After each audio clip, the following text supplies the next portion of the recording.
আজকে ভিডিওটা নিবেদনের জন্য সবাই মনোযোগ দিয়ে দেখবেন, ভালো করে শুনবেন। ভিডিওটা দেখবেন, ভালো হয়েছে আমাদের বন্ধুত্বের জীবনে যা করা হয়েছে। ইউটিউবে আপনাদের সামনে ভিডিওটা নিয়ে আসছে, ফুল ভিডিওটা দেখবেন। সবাই ভিডিওটা বেশি বেশি করে শেয়ার দিবেন, সাবস্ক্রাইব করবেন। প্লিজ ভিডিওটা দেখবেন।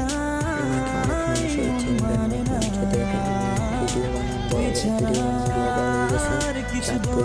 সামনে এসপি চ্যানেল থেকে চলে আসবে।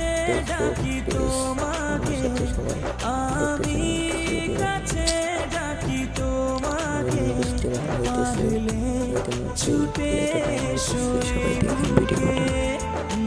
ভিডিওটা দেখবেন, নিবেদনের জন্য কেউ খারাপ পাবেন না। ভিডিওটা আমাদের সবচেয়ে ভালো একটা পিকনিকের আয়োজন করা হয়েছে। 25 সালের প্রথমে আবার আয়োজন করা হবে। তো ভিডিওটা সবাই দেখবেন, ভালো রাখবেন, সুস্থ থাকবেন, নিজের প্রতি খেয়াল রাখবেন। ধন্যবাদ।